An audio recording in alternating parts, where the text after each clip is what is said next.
everyone, welcome to my channel. In today's video, I will show you how to calculate the daily returns of Nifty index and Infosys step by step, right from downloading data to analyzing returns and understanding what they actually mean. So this is one of the most important skills in stock market analysis, especially if you are learning finance, investment or data analysis. So let's begin.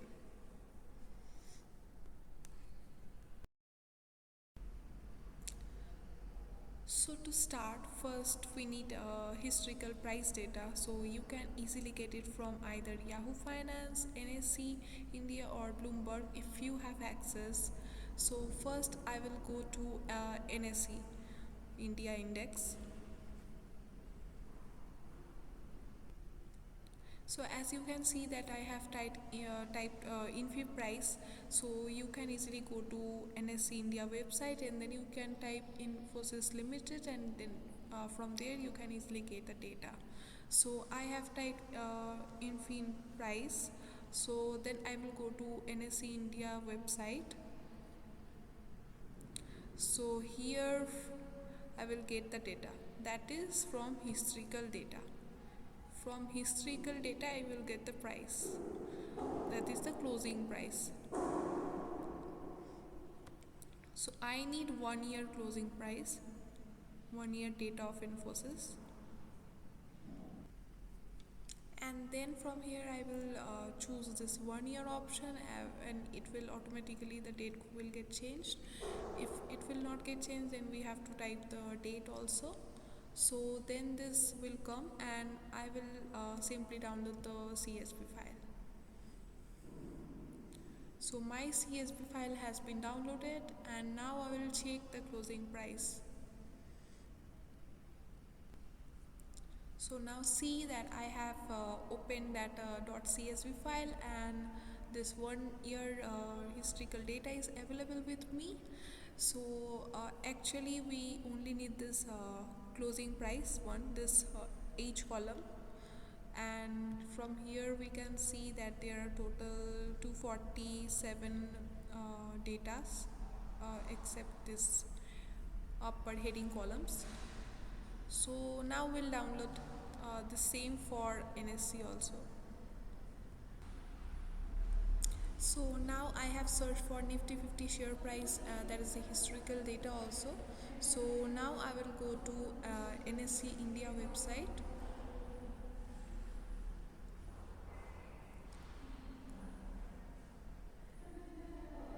So from here, from this index bar, I will choose this Nifty 50 option and I will select 1 year. So my 1 year historical data for Nifty 50 is now ready. So I will download the .csv file of this, similarly like we did for Infosys. So now we have both Nifty 50 and Infosys data ready. So now we have to make sure that both Nifty and Infosys data have the same date range. If any dates are missing, remove them so both series match. So this helps in comparing their returns accurately. So here also if we see the total number of rows is 248, that is we have around 247 data. So it means that both of them are matching. So now we'll map those together in one sheet.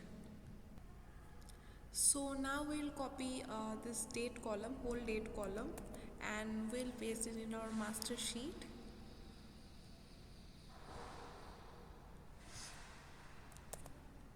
So it got pasted, and similarly we'll take the closing price of both Infosys and Nifty 50 and we'll paste it both in the simultaneously beside each other.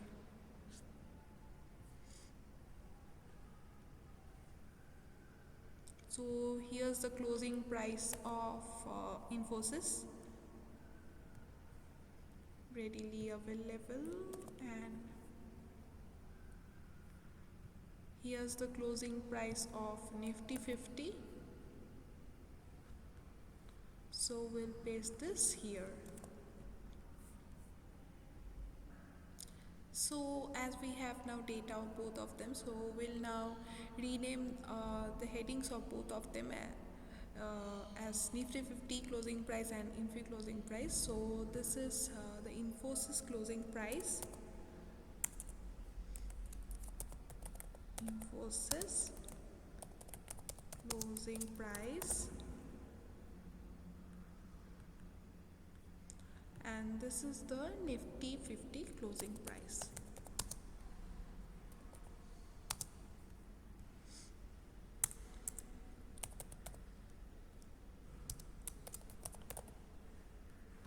So now it's done. So as now we have to calculate the return of both of the Infosys and Nifty 50. So now we'll make two more columns for calculating the returns year by year. So now I will insert one column here for calculating the Infosys return and one column here for calculating the Nifty return. So Infosys returns, and this one is Nifty 50 returns. So how do we calculate the returns? That is the present price minus previous price by previous price into 100 if we calculate the percentages. Mainly we calculate the return and risk in percentages, so we'll calculate in percentage. So for doing the calculations, we'll first sort the data. So we'll select sub-column and sort it. We'll do a custom sort so that we can do the sorting according to the date. So we'll do sorting from oldest oldest to newest. Yes, so it got sorted. So now we'll calculate the returns percentage. So in Excel we can calculate the percentage, that is this today's price minus previous price by previous price. So it can also be calculated by today's price by previous price minus 1. So we'll use that formula. So price of 8th November 2024 by price of 7 November 2024 minus 1. So it's 1%. That is the change in price in 8 October of the Infosys closing price is approximately 1%. So similarly, I'll show you one more.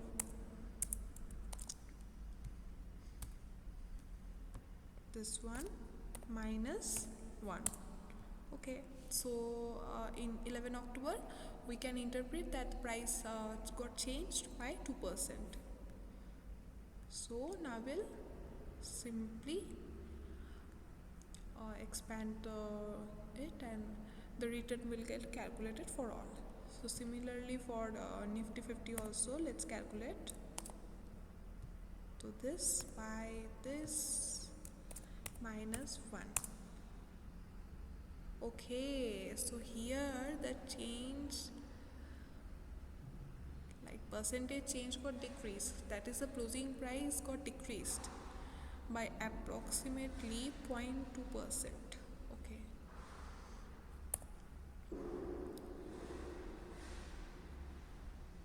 so here this by this minus 1. Okay,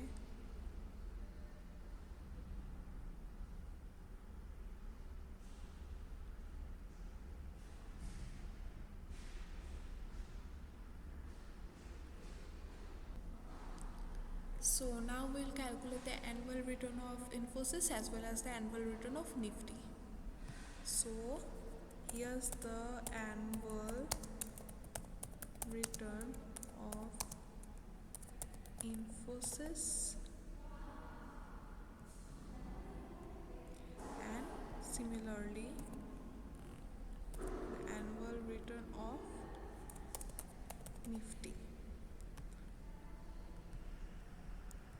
So annual return we can simply calculate by the totaling of this return, Infosys return, that is from here to n. Sorry, from here to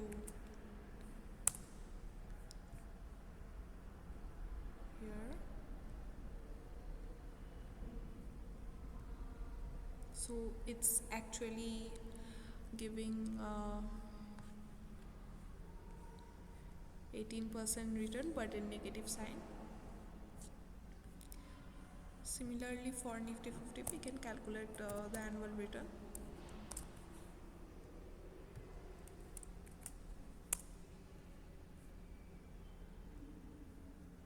In percentage. So Nifty 50 is actually giving 6% return, whereas the Infosys is giving minus 18% return in this time period. So now that we have calculated the annual returns for both Infosys and Nifty 50, the next step is to measure the total risk.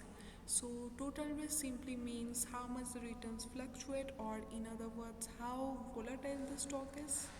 So to find this we use variance of returns. In Excel we can calculate it using VAR.P function, which gives us the overall variability of Infosys returns for the entire period. So a higher the variance means the stock's returns are more spread out, implying higher risk. So let's calculate the total risk. So total risk. So total risk is, that is, we'll use VAR.P function and we will select the entire Infosys returns and we got the total risk.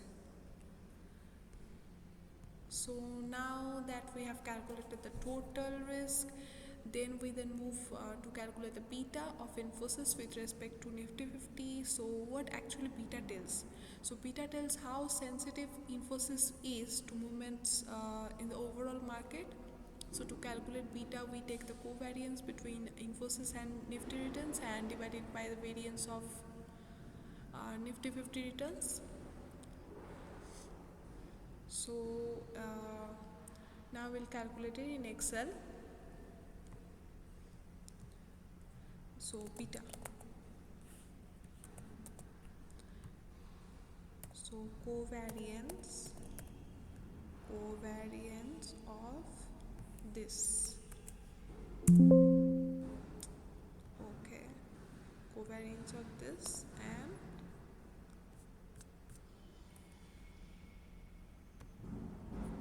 this. So now we got the beta. We can also calculate beta using a Linus function. Oh no, sorry. By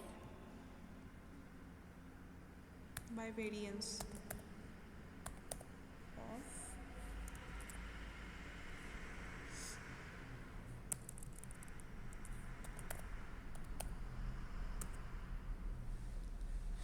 Nifty 50 returns. Yes. So now we have calculated our beta. We can also calculate it using the Linus function, that is more simple.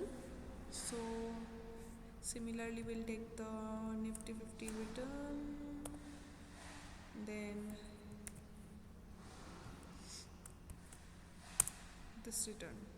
So see, we have got same answers for both of them. So we can calculate using both.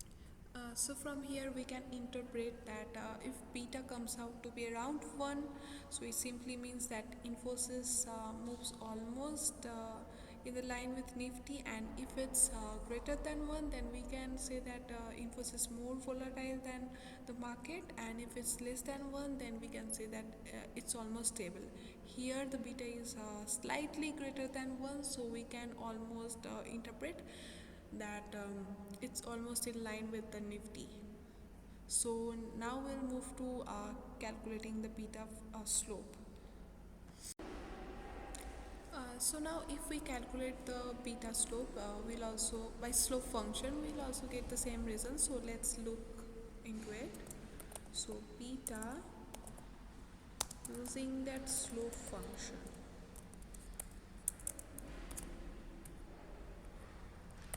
So slope, let's calculate it by slope.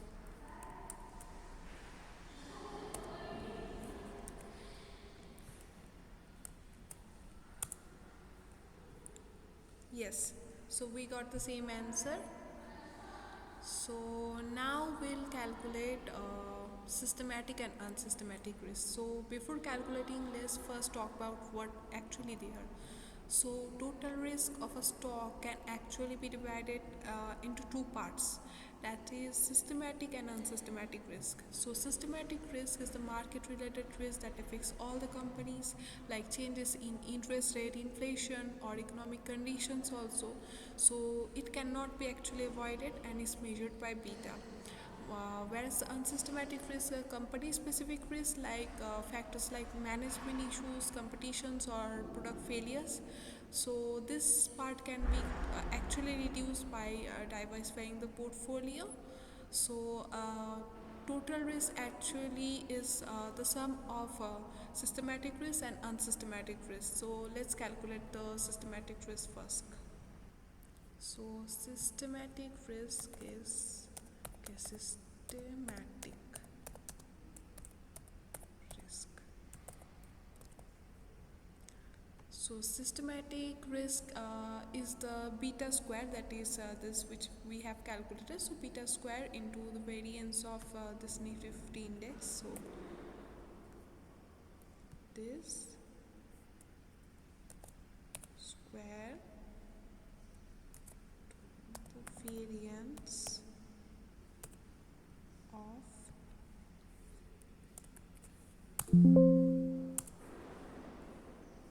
Nifty 50 index.